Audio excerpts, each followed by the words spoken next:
And ballot counting is currently underway in South Africa following a historic election that could potentially end the African National Congress's 30-year unchallenged majority. Voters queued long into the night on Wednesday, with some polling stations remaining open well past the planned 9 p.m. closure due to the high turnout and last-minute rush, particularly in urban areas. Counting commenced immediately after polls closed, and while the final results are not expected before the weekend, analysts are already examining turnout figures and partial results to gauge whether the ruling ANC will lose its overall parliamentarian majority for the first time since coming to power in 1994. Political analysts say if President Cyril Ramaphosa's party falls below the crucial 50% mark, he will need to seek coalition partners to be re-elected by Parliament and form a new government. Still on elections in South Africa. In the meantime, some opposition parties are not happy with how the Independent Electoral Commission conducted its election on Wednesday. Vote counting is in progress across the country following a late close at some polling stations in the urban areas. The ANC has won a majority in every national election over the last 30 years, but several polls put its support at least or at less than 50% ahead of this one, now raising the chance of a major shift in Africa's most advanced economy. Meanwhile, as of 12 p.m. on Thursday, total valid vote counted were at 2,011,592 at 19.12% complete, with Jacob Zuma party MK leading in KZN, with ANC leading nationally out of the votes counted so far. A lot of challenges yesterday, as we know, and they've been highlighted. A lot of queues, a lot of voters that turned away, didn't go and vote because they're waiting 4 or 5 hours. So those questions we're going to have to address going forward. Machines not working properly. But today we're looking at the results, and it's very early stages, as everyone has said already, but we already are doing relatively well as the African Christian Democratic Party.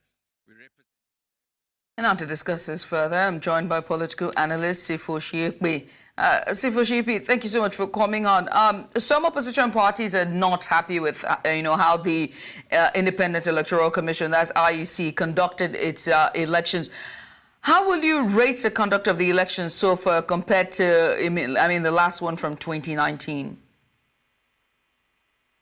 Considering the large number of parties that are contesting, and considering the number of people interested in voting, what you call the voter turnout, one could actually say the IEC has actually done well.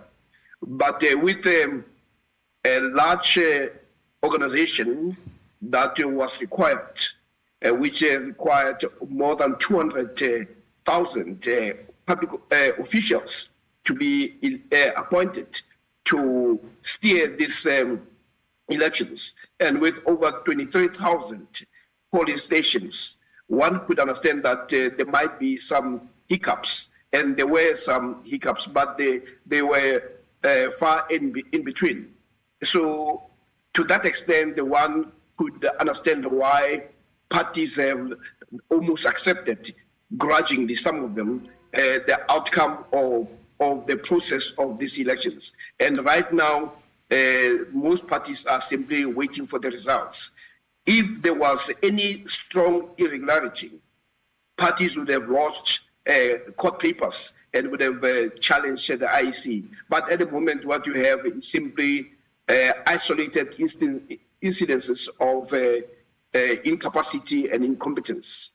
All eyes are on ANC, right? And the chances, let me ask you, all eyes are on ANC. How are the opposition parties performing compared to, the ruling party? And what are their chances of gaining ground for this election cycle? There was never a doubt that the ANC will get the majority of the votes. And even as we speak now, the numbers do indicate the trend. But at the same time, one must also indicate that in as much as it is winning, it is also declining in percentage. And this is why these elections are seen as watershed, in the sense that for the first time, the ANC that has always gotten an outright majority in the last 8 years may find itself getting much below 50%. And when that happens, it may be forced to start finding people who will partner it in forming government. Hence, we're talking about a coalition government. And what will be of interest to many people is which partner will the ANC choose among the opposition parties. And one must also indicate that we entered this space where the former president of the ANC has also joined another party to contest elections against his own former party. And in a sense, that creates a new dynamic. And what has happened is that this party has been doing very well. And some are suggesting that it has been able to claw or get the members who are disgruntled from the ANC and also members from other parties, including a party like the EFF. Now, again, one of the things that that is very synonymous with elections is accuracy and integrity, and hoping that, the electorate hoping that there's some sort of accuracy and transparency. So what measures are in place to ensure, the integrity, transparency, and even the accuracy of the vote counts? And would there be discrepancies? I mean, do you forestall any type of discrepancies, and how would they be addressed? Well, the way the IEC has approached this is to make sure that each polling booth has a representation of party agents. And each polling booth, there is already a number of people expected in that booth. And if you come in there and your name does not appear on the voters' roll, you are not going to vote.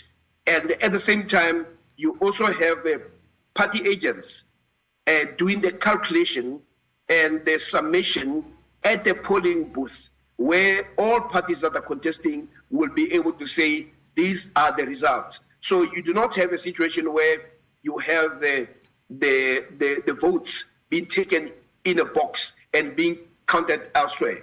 So when results are given, the results would be results that emerge from each polling booth. So this ensures that the suggestion that there may be some balance that emerge from somewhere is actually minimized. So by and large, all parties have accepted that this is the best way in which you could actually ensure a bit of accuracy. But of course, with any major initiative like this, you will find moments where people will behave in a particular way. For instance, there have been boxes that were found not escorted by members of the IEC and also the police, because each box must be supported by members of IEC and also be accompanied by the police. There have been a few instances, but given the large number of boxes that people had to deal with, this will be a drop in the ocean. Well, Sipho, many thanks for coming on, and we'll continue. All eyes on South Africa to see what the results will be at the end of the counting, and hopefully there will be accuracy and integrity in the process. Many thanks for doing this with us. You're welcome.